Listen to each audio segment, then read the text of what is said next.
Bonsoir. Ce soir, on va entamer la troisième séance de la première série des leçons pédagogiques sur la pédagogie Korchak ou l'éducation aux droits de l'enfant. J'ai intitulé cette séance « Les années d'apprentissage ». On va donc voir la première partie de cette leçon. Les années d'apprentissage. Janusz Korczak, étudiant en médecine à l'université de Varsovie depuis 1899, devient membre de la Société varsovienne de bienfaisance qui s'occupe, entre autres, des bibliothèques gratuites pour enfants et jeunes ouvriers. Il se rend souvent dans les quartiers pauvres de Varsovie, consacre beaucoup de son temps à instruire dans les salles de lecture les enfants du prolétariat. C'est donc en connaissance de cause qu'il publie en 1901 dans la revue Bibliothèque pour tous son premier roman feuilleton Enfants de la rue, dans lequel il attire l'attention des riches sur la misère des pauvres et celle de leurs enfants. Tout en poursuivant ses études de médecine, Korczak assure à partir de 1903 un poste d'interne à l'hôpital pour enfants de Berson-Beaumont à Varsovie. Dans cet hôpital, non seulement il apporte aux enfants des images de poupées découpées dans du papier de magazine, mais il ne refuse pas ces soins gratuits aux plus pauvres d'entre eux. Mieux, quand il le peut, il leur donne même de l'argent pour qu'ils achètent les médicaments dont ils ont besoin. Les aides-médecins, au lieu de suivre son exemple, lui déclarent au contraire la guerre. Korczak obtient son diplôme de médecin en 1905. Ceci ne l'empêche pas pour autant de continuer ses activités sociales dans les salles de lecture de la Société des bibliothèques gratuites. Mais ce jeune homme est-il un pédiatre ou un éducateur? Voici la leçon qu'il tire lui-même de ses deux premières expériences. L'hôpital m'a montré avec quelle dignité, quelle maturité l'enfant est capable de mourir, dit-il. Et plusieurs années de travail dans les salles de lecture gratuites m'ont fourni un abondant matériel d'observation. Les enfants, bien entendu. Mais quand chaque est jeune, et tout cela n'est qu'un début. Le début d'un apprentissage pratique à partir duquel il mettra bientôt au point un système éducatif dont nombre d'éducateurs s'inspirent encore aujourd'hui. Korczak, avant même de devenir médecin, propose ses services à la Société des colonies de vacances. Au début de l'été 1907, il est affecté en tant que moniteur à la colonie Michalovka, située à 130 km de Varsovie. Il s'agit d'une colonie pour enfants juifs créée en 1902 par le philanthrope Michael Indelman. Malgré ses expériences antérieures, Korczak pense que c'est là qu'il a rencontré effectivement une collectivité d'enfants. C'est là que j'ai appris, dit-il, grâce à mes seuls efforts, l'abécédaire de la pratique éducative. Il relate cette expérience dans son livre intitulé Yoski, Moski et Soul. Publié d'abord sous forme d'article, ensuite de roman feuilleton, le compte-rendu de cette expérience paraîtra enfin en un seul volume en 1910. Voyons de quoi il s'agit. Dans la rue Świętokrzyska, à Varsovie, rappelle Korczak dans une courte introduction, il existe une vieille basse maison. C'est dans sa cour qu'on rassemble les enfants qui doivent partir pour la campagne, car c'est le siège des bureaux de la Société des colonies de vacances. Les enfants partent donc sous la garde des surveillants dans différentes colonies. Chaque séjour mériterait d'être décrit dans un livre. Je vous raconte aujourd'hui, des Korchak, ce que faisaient les garçons juifs à la colonie de Mikhailovka. J'étais leur surveillant et il n'y a rien d'imaginé dans les faits que je relate ici.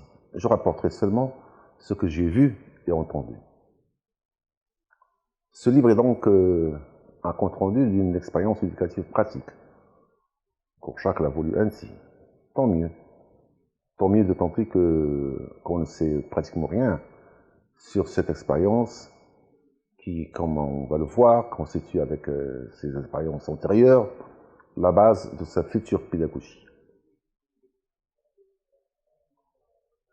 Ce sont, à ma connaissance, le pédagogue Roger Cosinet et son collaborateur Louis Rayon qui ont fait connaître, les premiers en France, l'existence de Korchak au public français, en publiant dès 1967 dans leur revue Éducation et Développement des textes de Korchak et d'autres chez Korchak.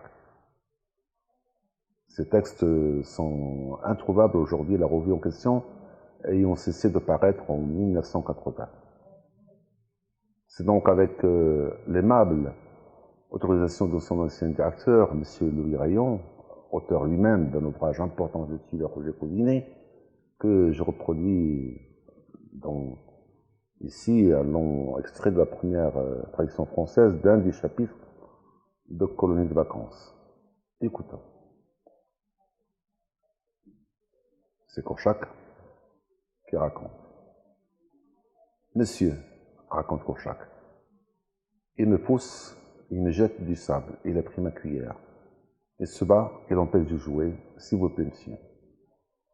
Là où il y a 150 garçons, 30 disputes ou 5 bagarres quotidiennes sont inévitables.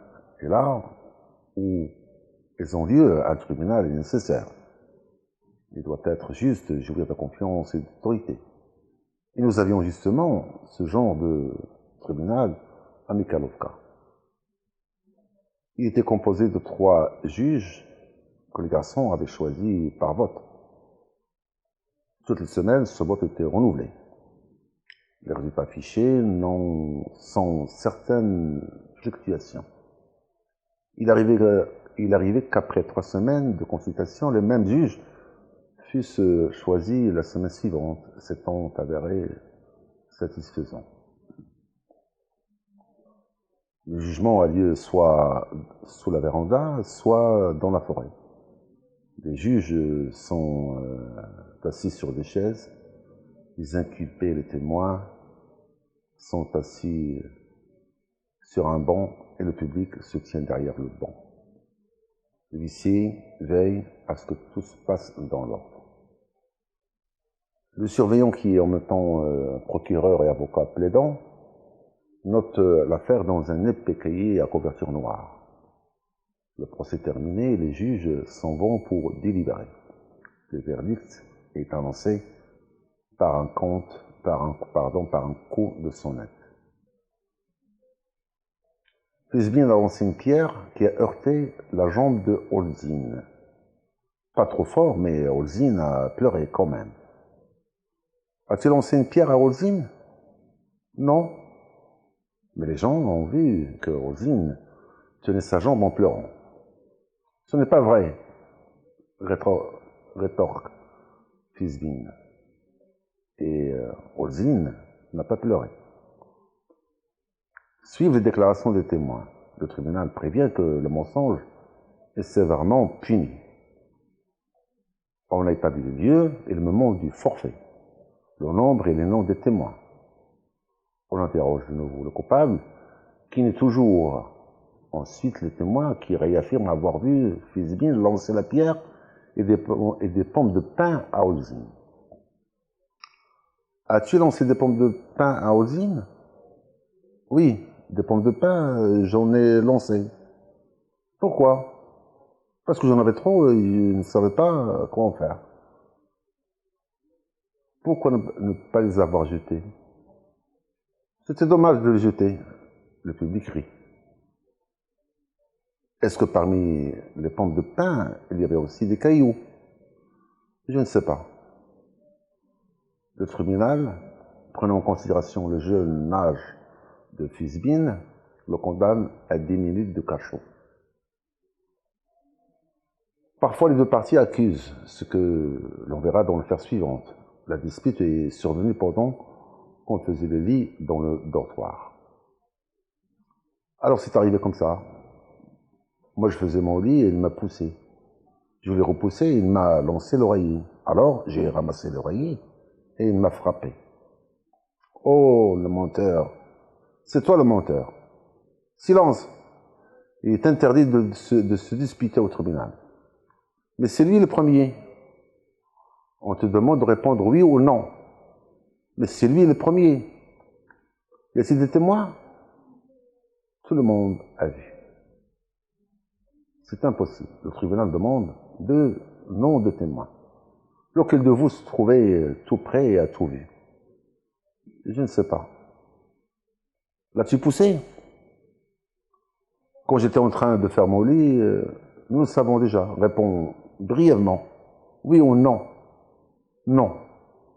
Oh, le menteur. Silence. Pas de dispute, c'est défendu. Les lits des deux adversaires se trouvent l'un près de l'autre. Il est difficile de déterminer lequel, avec préméditation ou non, a commencé. Ne vaudrait-il pas mieux arriver à une conciliation au lieu d'un jugement qui sans doute condamnera les deux parties puisqu'ils avouent tous les deux s'être battus? Il est évident que dans ces conditions, il est préférable de se réconcilier. Voici une affaire sanguinaire cette fois, où évidemment la question d'une réconciliation ne se pose plus. Le procès-verbal déclare, constaté par le médecin, l'inculpé Flasenberg a la joue droite enflée, 7 traces d'égratignure, l'une près du nez, l'autre près de l'oreille, 3 sur les joues et 2 au menton. L'inculpé Sachsenberg a une ecchymose sur le front d'une grandeur d'une pièce de 4 grossis. Le nez écorché et sur la joue gauche, une égratignure d'une longueur de 2 cm.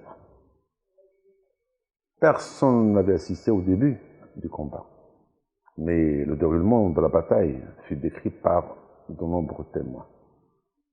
Les deux parties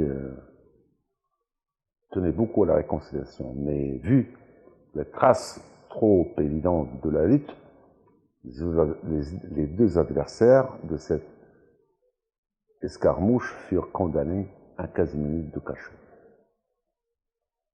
Voilà la première partie des années d'apprentissage. Nous verrons demain, Inch'Allah, la deuxième partie. Je vous dis donc au revoir et à bientôt.